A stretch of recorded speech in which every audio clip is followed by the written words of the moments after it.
Hello, everyone. Welcome. We're just going to give a couple of minutes, allow more of our participants to join. We're expecting a lot of people tonight, so we'll just hang out for 1 second and allow a few more people to join before we get started.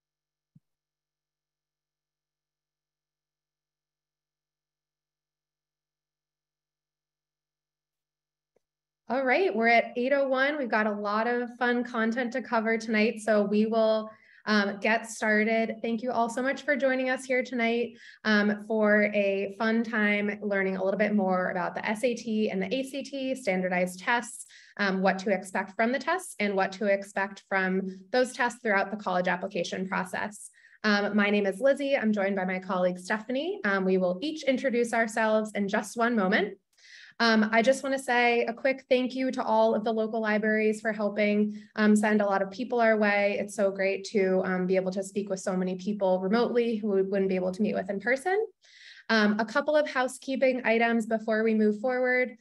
We are going to be using the Q&A box tonight. We have a pretty large group of people here, and we do have my colleague Renee, who is answering questions dutifully behind the scenes. So if you have questions throughout the presentation, please do put them in the Q&A box. We will also have about 5 to 10 minutes at the end of the presentation where Renee will come on and ask Stephanie and myself a few questions as well. If your question is not answered tonight, we'll give you information to follow up with one of our advisors afterwards to make sure that we do get your questions answered before sending you on your way. Additionally, this meeting is being recorded, so if you have to pop out early, if you want to send this along to someone else, please feel free to. It will be, there will be a link that will be sent out to you, so you can feel free to access it later on. And then finally, I know there is a raise hand function. If you could please direct all of your questions to the Q&A box. That's where Renee will be sort of targeting all of her attention this evening. So that's the best place to get your question answered. And with that, we will dive into the wonderful world of standardized testing. So just some background about who Stephanie and I are. We come from an organization called CollegeWise. We offer a lot of different services. Our mission is to be the most trusted source of expert advice to help students access the transformative power of higher education. There are a lot of different ways that happens here at CollegeWise. We have college counselors, so we offer counseling service. These counselors work with students individually throughout their first, second, third, and fourth years of high school to help navigate the college application process. We have a test prep organization as well.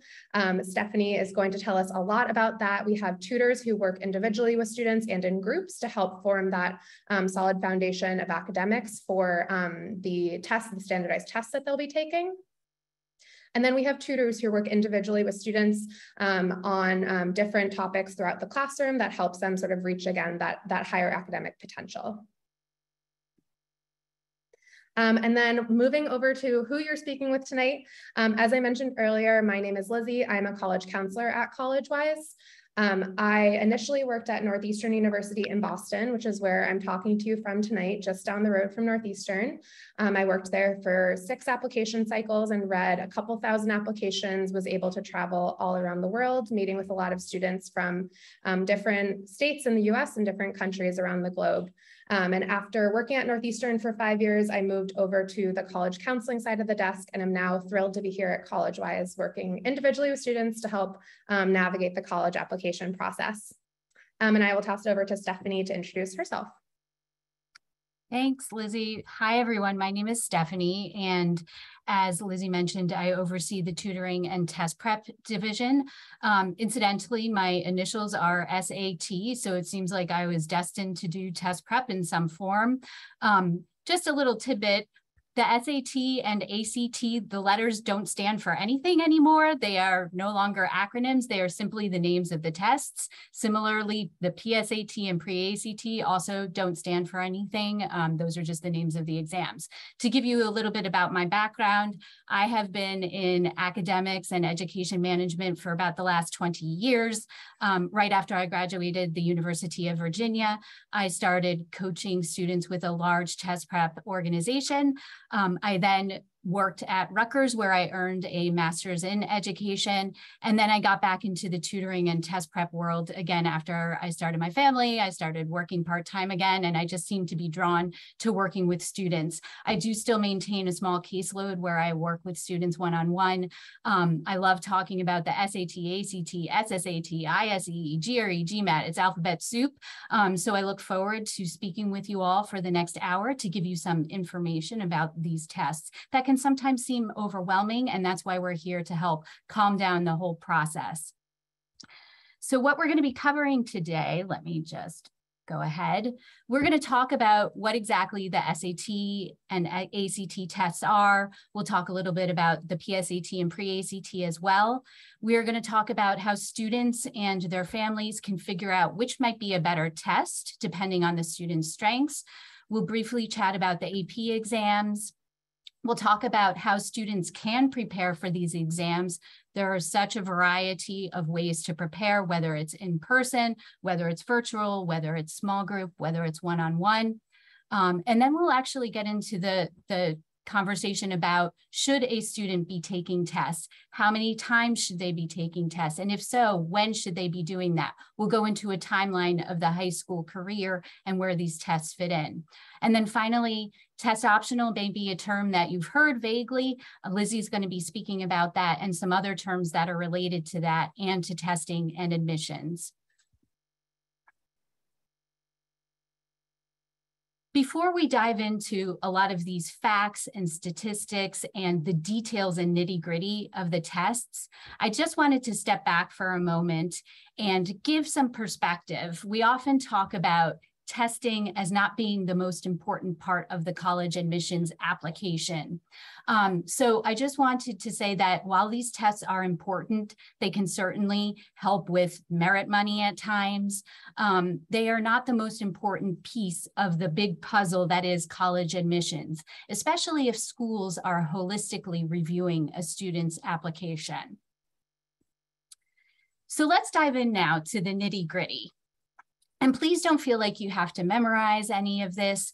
If you go to Google, you can probably find out the format of the SAT. This information is readily available. It's also available on the College Board website. What I wanted to say about the SAT and ACT comparisons that I'm going to be showing you right now are these are the SAT and ACT iterations as they currently stand in paper and pencil form. As you may have heard, the SAT is moving to a digital form in the next couple of years, and the ACT actually has a digital form abroad already, and then they're going to start moving it to the US. But the data and the stats that I'm giving you right now pertain to the paper and pencil tests that are currently being administered. So let's take a look at the SAT. There are 4 required sections on the SAT, and they begin with the reading portion. The reading is comprehension. It's passages, both fiction and nonfiction, where students are asked to read these passages and then answer broad questions like, what was the author's main idea? And much more specific questions like in lines 37 through 41, what was the author trying to convey? The test portion for reading is 65 minutes long, so it's over an hour, and it contains 52 questions, which means that there's an average of more than a minute per question, and that is true for the whole SAT. While some of the sections may a lot less than a minute per question, in general, I believe it's around 79 seconds per question. Now, I wanted to bring up a point about timing here as well. The information that I'm giving you about the SAT and ACT right now are for students who are taking the tests under standard time and conditions. That means they are not seeking extended time, time and a half. Sometimes we call it 50% extra. This is the standard timing and conditions.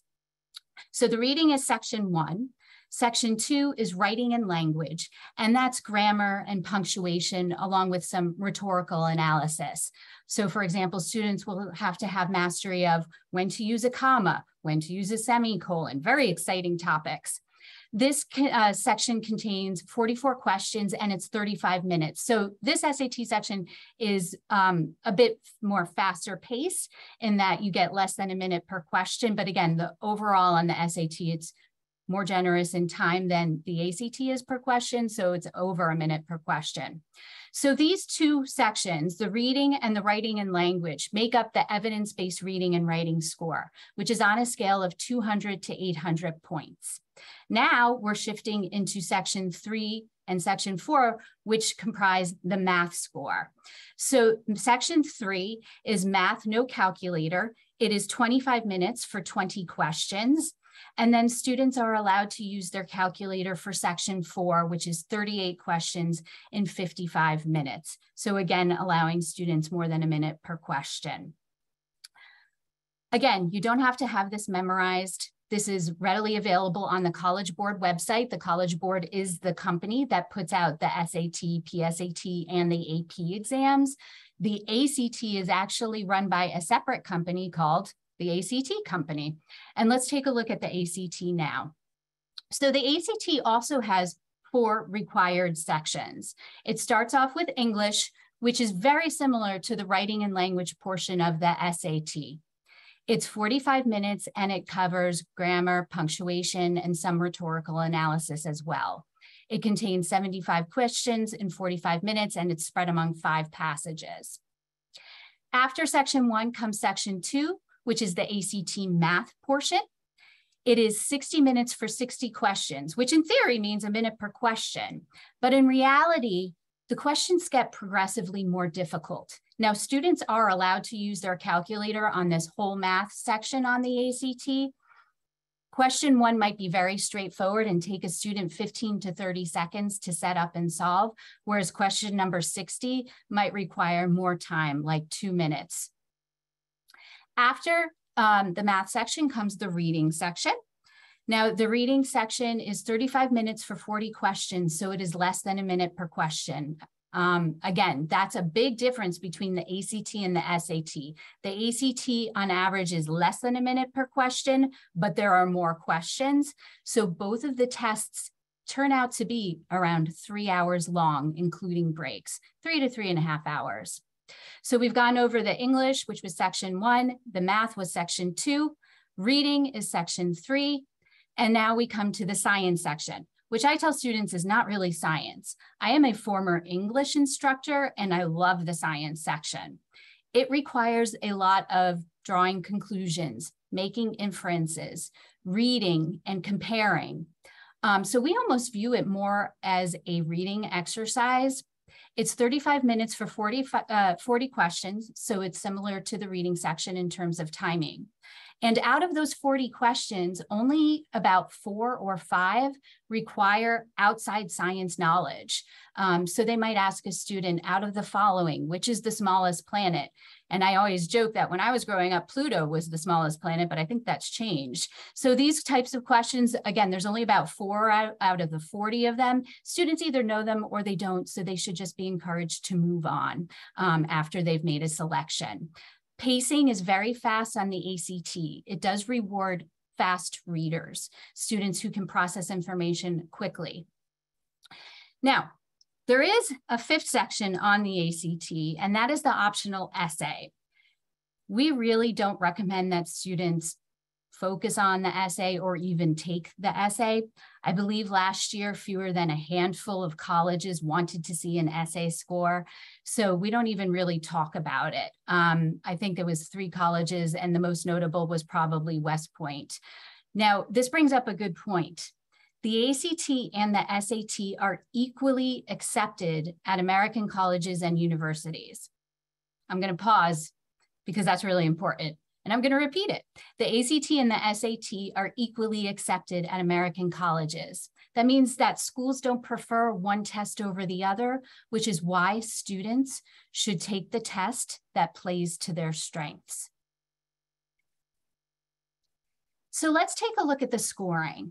The ACT scoring is 1 through 36 for those 4 required sections. And then there is a composite score, which is simply an average of the 4 sections. So the highest possible composite score is a 36 out of 36.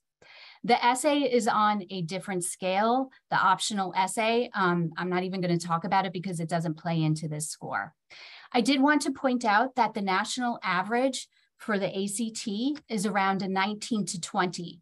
And if you look at the middle of this slide, we've got what we call an ACT and SAT score concordance chart.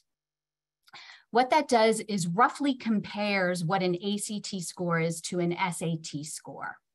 So we said that the national average for the ACT was around a 19 to 20. So it shouldn't be that surprising that the SAT national average score is around a 1040. Now let's back up a moment and talk about SAT scoring. SAT is 200 to 800 per section. So that's split between the evidence-based reading and writing and then the math score. So the total possible that a student could get is a 1600. There are concordance charts available online. The ACT and the College Board have agreed to a certain concordance. If you simply Google ACT, SAT concordance, you can probably find it. And we actually distribute these as well. So if you reach out to us, we can send you some of those charts. Let's talk about when these tests are offered. Now, again, I'm talking about the current iteration of the ACT and the SAT. So these are the paper and pencil versions. They each have 7 national test dates, and they're typically offered on a Saturday morning. Sometimes there are Sunday test opportunities as well. So the ACT, as you can see on the left-hand side, is offered February, April, June, July, but not in New York, September, October, and December. And then if you look on the right-hand column, the SAT is offered nationally March, May, June, August, October, November, and December.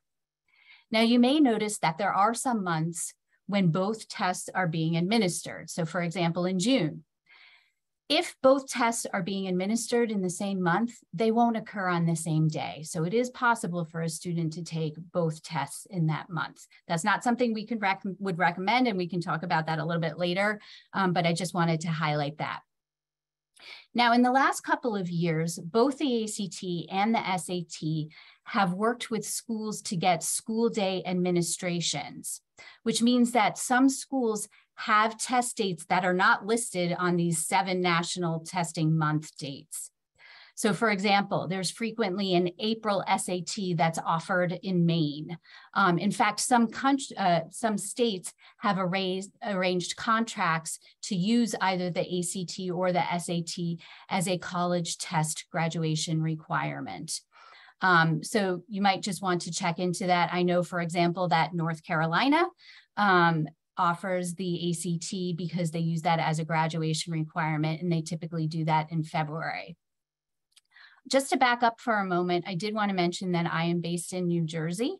And if you are coming to us from one of the New Jersey libraries, thanks so much. We're glad you're here. I actually work out of our Bernardsville office and live in Basking Ridge. So I think we have a bunch of folks from there.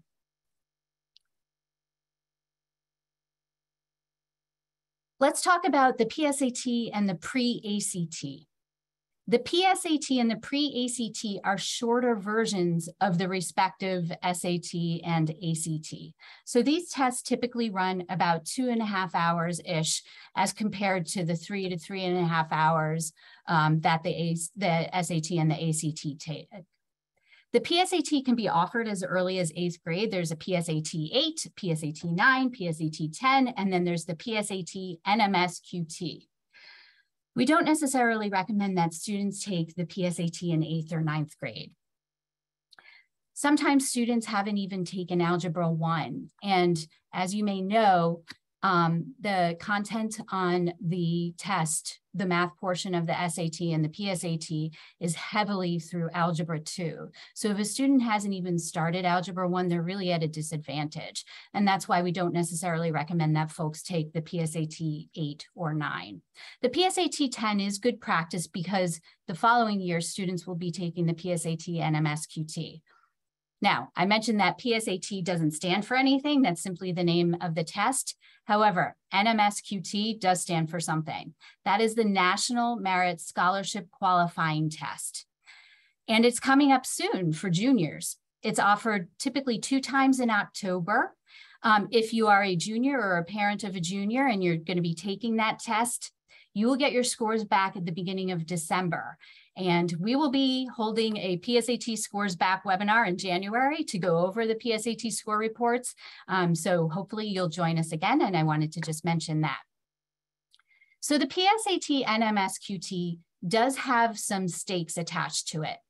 There is the possibility of national merit recognition in the form of commendation or in the form of becoming a national merit finalist, where there might actually be some scholarship money attached.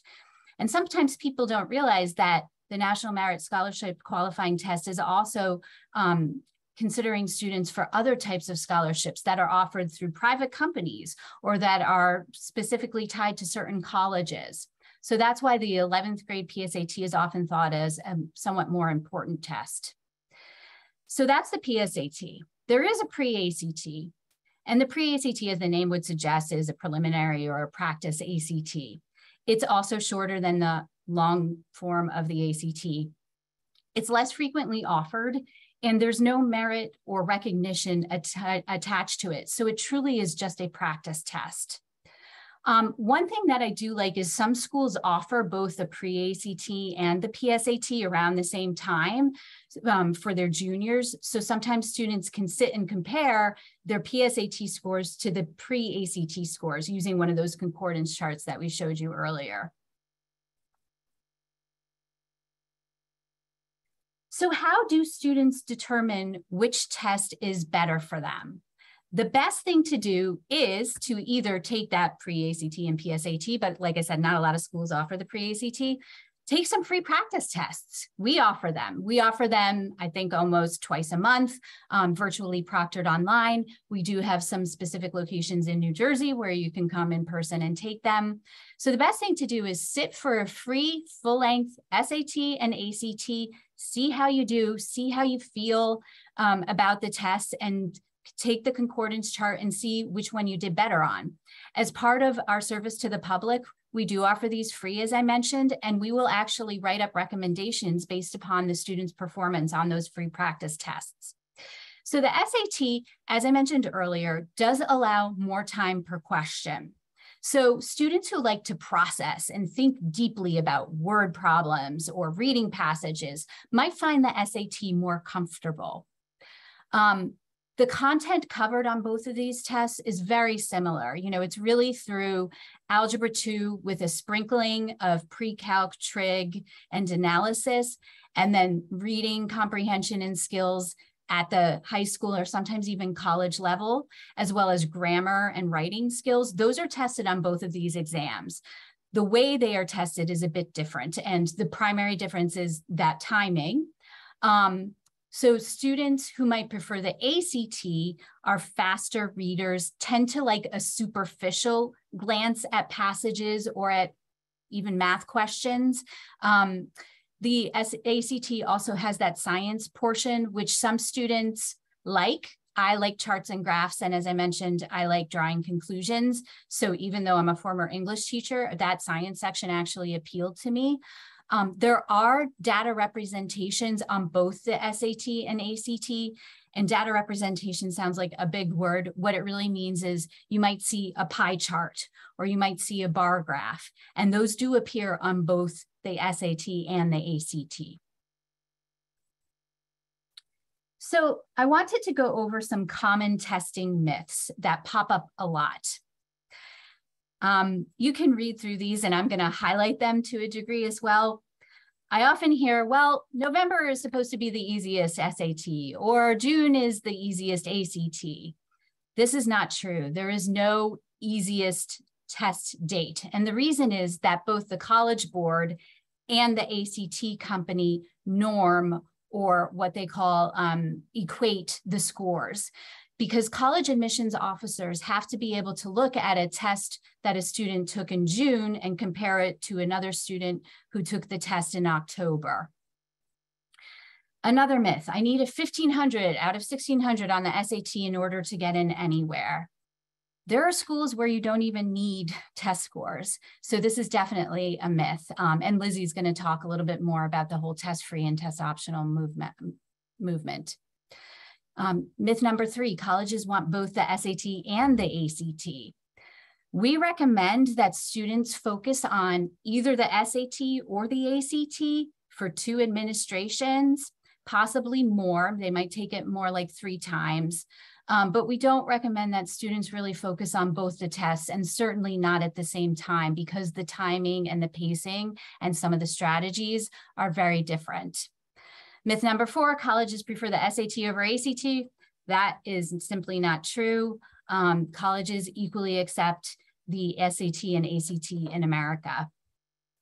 And then myth number 5, so for those students who might be getting their PSAT scores back in December, you don't add, sadly, 100 points to your PSAT score to figure out what you get on the SAT. The SAT was redesigned in 2016, and one of the main goals of the redesign was to vertically align the PSAT with the SAT. And what that simply means is the score you got on the PSAT would be the score that you got on the SAT had you taken it that day. So sorry, there's no adding 100 points. So we've talked about how the exams are structured, how students can determine which one they might be better at. Let's talk a little bit about how you can prepare for the exams. And like anything else, practice can truly help. And there is research done by the College Board showing a correlation with a certain number of hours to a certain number of point increase. So let's talk about what good test prep looks like. Good test prep should layer content with strategies. And that's something that we do with our students when we work one-on-one or in small groups. Good test prep should also begin well in advance. We like to see students have maybe somewhere between 6 to 12 weeks before they're sitting for the exam. And that's when they should start really practicing in earnest. And that means that they might want to do 2 to 3 hours of practice a week in those 6 to 12 weeks leading up to their first official administration. We definitely do not recommend going into a test cold, the ACT or the SAT, and saying, oh, let me just see how I do on this. There's so many free practice tests out there. There's no reason to pay for an official exam until you're prepared for it. We also think that good test prep consists of accountability and consistency. So it is good to get a standing appointment or a standing class session so that students know when their homework is due and when they should be practicing. With CollegeWise, we take the long view in our test prep.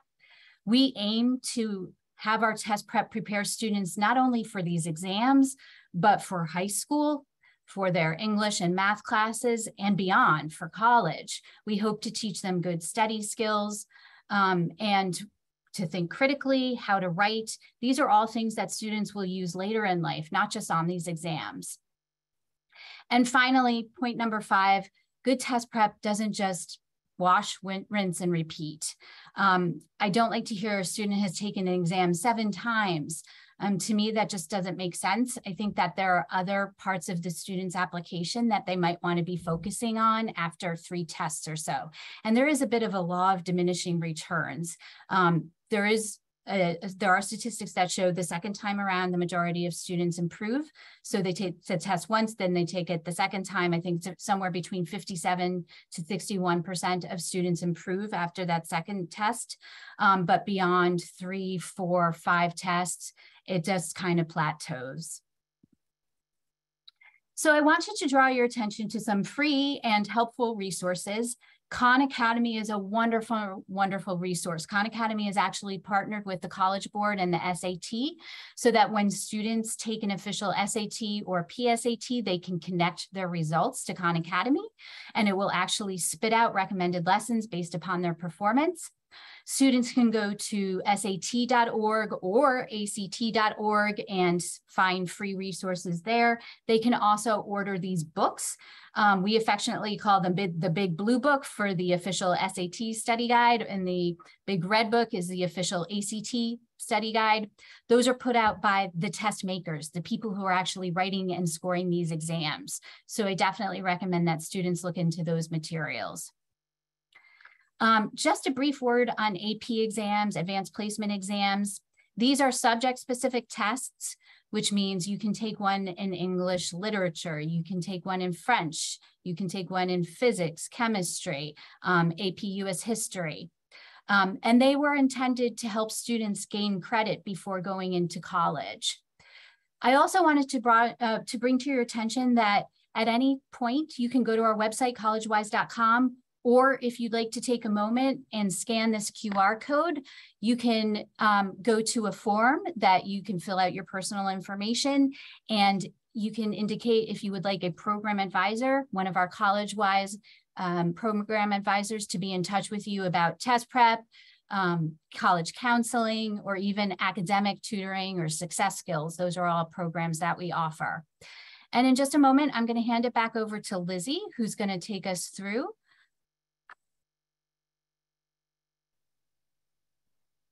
All right, thanks for joining us again, Lizzie. Thanks, Stephanie. So now we will still talk about standardized test scores and focus a little bit more on the admission perspective on standardized testing, talk a little bit about test optional policies for all of you who are wondering how all of this test prep is actually going to play out once you end up applying to college. So I know we're talking to students and families of varying age on this call right now. So this is going to be a very broad timeline. Please don't panic if you see the age that you or your student is and you feel like you might be behind. These are very broad sort of guidelines for that we have for students generally about when taking tests might be helpful for them. But the reality of the situation is that each student is so different and their high school experience is so different that we are constantly sort of adjusting testing timelines and testing expectations to work for each individual student. So I'll talk about sort of some general testing guidelines for these timelines, and then we'll dive a little bit into what we recommend for students for each year of high school. So Stephanie mentioned this earlier, but our sort of main North Star when we're letting students know when they are ready to take a standardized test often revolves around the level of math that they've taken. So Stephanie mentioned that students should have at least one marking period of Algebra 2 before sitting for an official exam. So that means if you are taking pre-calc or a higher level math like AP at the AP level or IB level math, something that's even above the pre-calc level heading into your 11th grade year, you might want to consider starting your testing studies in the summer before 11th grade and taking a test in the fall or winter of 11th grade. But if you're taking Algebra 2 in your 11th grade year, we really want you to focus on your coursework during that fall before sitting for that test. Otherwise, there will be a lot of content on the test that might be too challenging to take on since you haven't learned it in your classes yet. And then we like to advise students to pick a test date and then work backwards. Unlike cramming for high school exams, which we all remember and have all done, that doesn't really exist for the SAT or the ACT. Having sort of the ample time to prepare for the exam is really important. And Stephanie talked about this, but taking those free practice exams at the end of sophomore year can be really, really helpful, just so you can sort of focus your attention specifically on either the ACT or the SAT and know early on which of those might be sort of better for you to focus your time and your money. And then Stephanie mentioned this earlier as well, but we do generally recommend that students sit for 2 official administrations of a test. Some students will take a test take 3 tests, but generally we do recommend students take 2, and beyond that, we have sort of noted that as the data that Stephanie suggested, that there are just other things in the application that are more important to be sort of to be focusing that time on rather than taking the same standardized test over and over again when it's not likely that your score will end up improving that much. And this is sort of the gold standard timeline of we like to have our students be done with our SAT or ACT testing by the end of their junior year. So that's sort of a goal that we like to set for students, which allows them to go into their 12th grade year, just focusing on coursework, applying to schools, writing their college essay, and not have to focus on tests during their senior year. However, as I said just a couple of minutes ago, this is a very individualized process, and some students will end up taking tests during their senior year. And sort of the latest that students can take a test and still be able to send to colleges with some caveats is generally in December of their senior year. So it is possible to continue testing into your senior year as well. And we'll talk really quickly about each of these different grades, what we generally recommend for students. In ninth grade, should not be thinking much about your testing yet, really focusing on school, everything that's happening in school, sports, community service, leadership, any activities that you're in. Of course, sort of keeping yourself as well-rounded, reading books, doing your homework, but don't really have to focus too much on those standardized tests yet.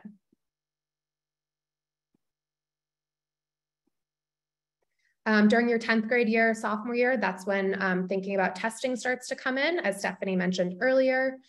So still continuing to keep all of your focus on what's happening during the school day. At the end of the year, start thinking about taking a practice SAT or practice ACT. Again, checking in with your school. Some schools will offer them to you, which is really helpful. But if not, there are free practice tests that you can take. So that's a good time to start sort of considering that again, and reaching out to your school to see if those are offered in school as well. And then Stephanie mentioned earlier, and we'll talk about AP courses in just 1 minute, but AP tests, if you're taking any AP courses in your sophomore year, those tests will come around in May. So that's a good sort of thing to keep on your radar as well. Juniors, this tends to be sort of like the big testing year for a lot of our students. So we like to set a testing plan with students. As I mentioned earlier, putting a deadline for planning for when you're going to take the test and then working backwards from that is really helpful, just so no one ends up feeling like they're cramming for a test in the days leading up to it. Taking the PSATs in October, again, if your school is offering them, especially if you didn't end up taking them at the end of your 10th grade. And then if you're taking any AP courses, again, those are offered in May, so that's another time to take those. And then seniors, I mentioned earlier, some seniors will be done with testing before senior year begins. Some seniors will still need to take a test 1 or 2 more times in the fall. Ideally, if you're able to take it in August or September before the school year has really gotten underway, that's the least disruptive to your coursework and during the year. But obviously, best laid plans, some students have to end up taking the test during the fall, which happens frequently. So there are tests offered. You can take a test during the fall of your senior year as well. Again, AP tests in May, I'll talk about those in just a minute, but those can be an option to get some course credit once you get to college. And then just celebrating, this is a long road with a lot of preparation, and being able to take a breath at the end and see how much hard work you put in is really important. So I'll talk a little bit about the admission perspective of how colleges view the SAT, the ACT, and AP exams. And Stephanie mentioned this earlier on, but colleges very truly look at the SAT and the ACT equally. Stephanie showed us that concordance chart. Many colleges will actually translate all of the test scores that have been submitted to either the SAT or the ACT so that they can be compared between students. So that really does show how equally they view the 2 exams. So don't stress about one of them looking better in your application than the other. Pick one that feels better for you and just move forward with it. Don't worry about sort of finding the one that makes you the most competitive, because that's not a thing. And then generally the good news is that colleges understand that your academic achievements in 4 years are much more important than what happened in a four-hour exam, even if you've been prepping for that for a long time. And we'll talk about this in the next slide, especially as colleges start to move towards test optional policies, test flexible policies, test free policies. We are seeing the sort of importance of testing be kind of brought into question a little bit. So while standardized tests can play an important role in the admission process for a handful of schools, it is also true that there are a lot of other components to your application, and admission readers are ready to give those other components equal weight, if not more weight, than your standardized test. So just know that the world is sort of understanding that there are a lot of other important things in your application beyond your standardized test score. And then AP exams are a little bit more specific. They do vary a bit school by school. Some schools will use AP exams as part of their evaluation process. It is more rare to use them as part of the admission process. Most schools will wait to use AP exams until after you've been admitted. So if you were admitted to a college and you had gotten a 5 on AP Spanish, you could send that AP Spanish score to the college and potentially get out of a Spanish 101 course because you've gotten the college credit for it. So AP exams are generally used as sort of a college credit generator. Every once in a while, colleges might look at them as part of your evaluation. So it's really up to you if you want to send them. And I also just wanted to mention that this is a really good question to ask colleges. If you're ever at a high school visit or you're ever on a college campus and speaking with an admission representative, you can always ask them whether they use AP exams as part of their evaluation process. And that's something that they should be able to let you know. So that's an important piece of information for you to know about each individual school. Generally, schools won't use those a ton in their evaluation process, but it's always good to know. And if you have some AP exams that you're really proud of and you think they'll help your candidacy, and the school does use them as part of their evaluation, then by all means send them because they can only help in that situation. And now we'll talk about all of the many words floating around about testing policies: test optional, test flexible, test free, and test required. So let's sort of define some of these terms. Test optional means that a school will consider your SAT or ACT scores if you submit them, but they are not required as part of the evaluation process. So as part of that policy, colleges you are not at a detriment for not having test scores on file. They are simply not required as part of your evaluation, as part of your admission package. If you wish to send them, you can, but again, they are not required.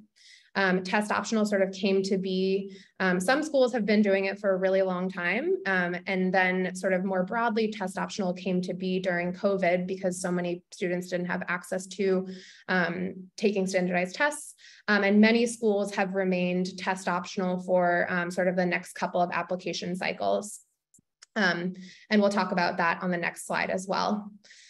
Test flexible means that schools will allow you to waive official testing requirements. So maybe you don't have to submit SAT or ACT, but instead you could do an interview, write an extra essay, submit an AP score, submit a final exam that you did in school. So they're still looking for some sort of test, something that has sort of, or test or graded item that you have from high school that shows an achievement, but they're not necessarily looking for the SAT or the ACT in the way that we think of a testing school being required.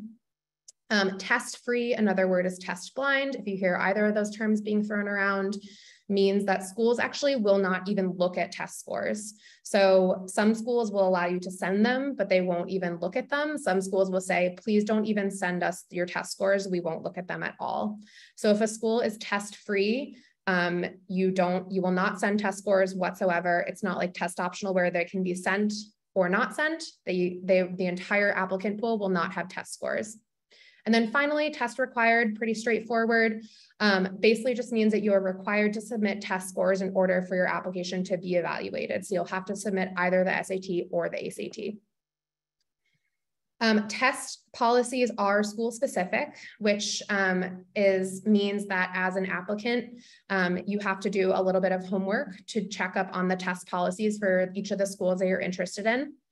And many schools have been doing, especially schools that are doing test optional, have been treating it as sort of a trial period or a pilot program for the last couple of years. So there have been some schools that have been test optional for the 2021 and 2022 applicant cycles, but will not be test optional for 2023 or 2024. For example, we learned today that Purdue University is going to be test required for 20 applicants for 2024. So it's these schools are letting people know pretty early on. So if you're an underclass student, you can start to get an idea of what's coming down the pike for you, but it's really important to be keeping an idea on the testing policies that are coming down the line because they are going to change for each of the schools. And then just one really important thing to note about testing policies is that some schools will still require test scores for scholarship money. And that is applicable even if they are a test optional school. So there are some schools that are test optional, but in order to be considered for a merit scholarship, you do have to have a test score on file. This is a really great question to be asking of an admission officer at any school that you visit, any school that you're interested in, any school that you think you'll apply to. Some schools will offer merit money based on more of a holistic review, that word that Stephanie mentioned earlier, which means that they're looking at your whole file and not necessarily at one data point. And some schools will offer merit money simply based on your test score. They have a grid that says, if you have this SAT score, this ACT score, that's how much money we'll give you. And so this is a really important question to be asking colleges, to be doing your research. Many schools will list this online, but you don't want to end up in a situation where you applied test optional, didn't send a test score, and then didn't receive any merit money that you were hoping for because you didn't have a test score on file. So important to be checking that requirement beforehand. And then finally, some schools do have GPA requirements for test optional policies as well. So for example, some schools, if you have above a 3.5 GPA, you can apply test optional. But if you have below a 3.5 GPA, you are required to submit test scores. And then some schools have specific requirements for different programs. So perhaps the direct entry nursing program requires test scores, but the other colleges or majors do not. So again, sound like a broken record, but doing your homework and checking up on each of those different policies is really important to do nice and early on. So all of this brings in the major question of, when do I submit my test scores? If I'm applying to a test optional school, should I submit my test scores or should I not? This is a big question, and obviously the answers are complicated and different for every student and every school. But here are just a couple pieces of advice that we generally pass along to students. As I mentioned earlier, knowing the school's testing policies is super important. I saw that Renee put fairtest.org in the chat, so check out that link. That's where you can see the testing policies for each individual school. The school websites will always say the testing policies. And then I know I was a former admission rep, so I'm always telling people to call admission reps. I think that is a great way to get really up-to-date answers. You can always reach out to the admission rep at a school if you want to hear more about their testing policies. And then sort of general advice that we tend to give to students, the middle 50%. So if you take the incoming accepted class, take the middle chunk of the accepted students, schools will report out on the SAT or ACT scores of that middle 50%. So to represent UMass, my home state, before this meeting, I Googled UMass middle 50 SAT, and I found that they have a 1270 to a 1450 for their middle 50% of the accepted students from last year. Generally, we advise students, if their test score is falling within or above that range, it is always going to be helpful to submit it. If their test score is falling below that range, it may not be helpful for you to submit that score. So if it's a test optional school, this is a great time for you to take advantage of that if your test score is falling sort of below that range. And obviously, this is a blanket statement. This advice is a little bit different for every student in every college and every high school. But this is sort of general advice that we do give to our students to check out that middle 50% of the SAT and the ACT, which are that's all public information and information you can find online. All right, so I leave you with this, a small pep talk. Stephanie mentioned earlier that the SAT and the ACT literally don't even stand for anything, which I think is like a nice sort of metaphor for how important these tests actually are not in the grand scheme of the world. There are human beings reading your applications. The process is still done by people. And those human beings are much more interested in the other things you have to share than a couple of numbers. So while it cannot be denied, and it is true that these test scores can play a role in admission purposes, I just want to tell you from someone who read a lot of those files that they are never the main focus and in our discussions of a student's candidacy, and there is always an effort on the admission office's part to try to understand the student as a whole person and not just as a test score. So I know that sounds cliche, but it really is true. And I hope that it provides a little bit amount of relief, as I know that sort of heading into this process can feel really daunting and really stressful. And we just all want to sort of pass along our support and say that you are more than this standardized test score, and that it is all going to go better than the anxiety would lead you to believe. And then before we will jump into questions, I just wanted to pop a couple of pieces of information up here on the screen. Stephanie mentioned all of this earlier, but we do have this QR code. So if you want to speak with an advisor, a college counselor, a tutor, you can use this QR code, you can use this phone number, or you can head to our website. And then we have a ton of free, great, continually updated resources, pieces of news that we'll put on our website at this resources link. So please feel free to head there at any time. Again, it's all free and can be shared with anyone else who you think it might be helpful. And then again, we have been recording this, so we will be sending out a recording afterwards. So if you want to rewatch this, you will be able to. So thank you guys so much for attending. I'm now going to ask Renee to come on, and we have a couple of minutes to get through some questions that you all have been asking. So since Stephanie has had some rest for her vocal cords in the last 10, 15 minutes, we'll start with you, Stephanie. Can you talk a little bit about how easy it is to switch between the SAT and the ACT? Like if you've been prepping for the ACT, can you switch and take the ACT? You know what I mean? How does all of that work? Sure. So I tell students and families that test prep is never in vain, right? You're learning math skills, you're learning English grammar, punctuation rules. In fact, the writing and language portion of the SAT looks almost identical to the English portion of the ACT. So what I would say to a student, let's say a student's taken the SAT twice and they're considering switching over to the ACT. I would say take a free practice ACT. Again, there are many out there. You could probably just search free practice ACT, or you can go to our website and get signed up for one of our proctored ones and see how you perform on that practice ACT. It might be worth it for you to switch. It might work in your favor because all the test prep you were doing for the SAT covered content and strategies that you can now use on the ACT. That said, the timing is very different. So for example, the SAT, as I mentioned, averages more than a minute per question. The ACT averages less than a minute per question. It's sometimes more difficult to switch from the SAT to the ACT because now you're having to work much quicker. Whereas switching from the ACT to the SAT, you might get to the SAT and say, oh my goodness, I have so much time now for each question. So there are those considerations. Before you make a big switch, I would say practice, take a free practice test.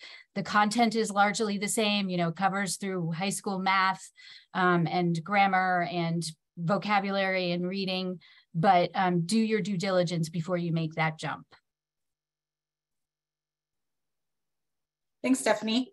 Lizzie, we had a lot of questions about super scoring come up. Can you talk about how whether admissions offices super score, how they super score, SAT versus ACT, etc.?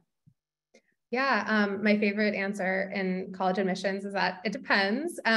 Most colleges do super score. They know that it helps students and it benefits them in the process. So most colleges will super score both the SAT and the ACT, but again, a good thing to be checking on each school. You can Google, does Berkeley super score, and you'll see that you'll get an answer right there. You can always ask an admission officer as well. Super score, I just saw a question come in the chat, means that a college will just consider the highest subsections of each of the of all the tests you've taken. So if you took the SAT twice and you scored higher on the reading-based evidence and writing, I butchered that, Stephanie, I'm sorry, the second time than you did the first time, they'll just take your higher score from that section, and they'll basically take all the highest sections and add them together. So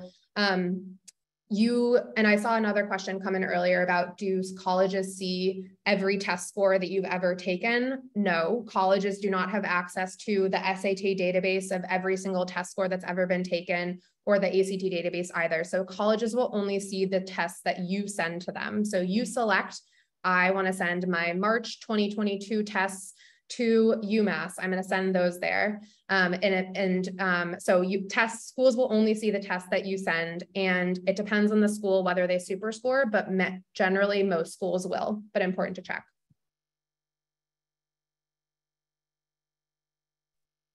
Okay, I'm hoping we have time for 2 more questions. Stephanie, can you talk a little bit about accommodations and how that works for students who are on 504 plans or have IEPs? Sure. I am very familiar with IEPs and accommodations.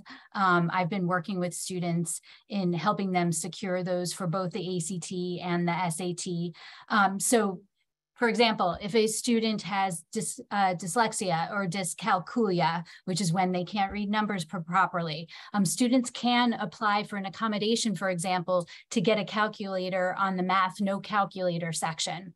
The important thing with accommodations is if you or your child will be seeking them, please start early. You do have to get your documentation in order. And remember, the ACT is a separate company from the College Board. So you do have to apply to 2 separate places. If, for example, you're taking the AP tests, which are administered by the College Board, but then you're going to pursue the ACT route, you would have to apply for 2 separate accommodations requests. And generally, public schools, you have a case manager who can help you sort through that. Most of this documentation is done online now. You upload a few forms, you sign a release that your school can then release the information to the ACT or the College Board, and then it gets taken care of. The ACT did streamline their accommodations process last year. It was widely thought for a while that it was much easier to get the accommodations on the SAT because the SAT was a less time-sensitive test. That is no longer the case. The processes and the documentation and the qualifications required for accommodations on both tests are very similar now. But again, they are 2 separate processes, so just be aware of that. Lizzie, this is probably our last question. We have 2 minutes left. Can you talk about just briefly how students report their testings on their applications? Like, I know some schools want you to self-report, and some schools they want you to send them in. How does that work? Yeah, so to further complicate an already complicated process, there are a few different ways to get your test scores from your own ownership over to a school. And I saw someone ask a question about this as well with AP scores. So on the Common App, which is the Common application is an application that can be sent out sort of mass to a lot of different schools. The majority of colleges in the US use the Common App. There's a section of that for testing where you can you write down the test scores that you received on different tests. Some colleges, if they say that they accept self-reported test scores, that is what they mean. So they'll be looking at your test scores there. They don't need you to go to the College Board or to the ACT website and send their test scores. So some colleges are okay with that. Some colleges have policies where they say you can self-report until you're admitted, and then you have to send us official scores.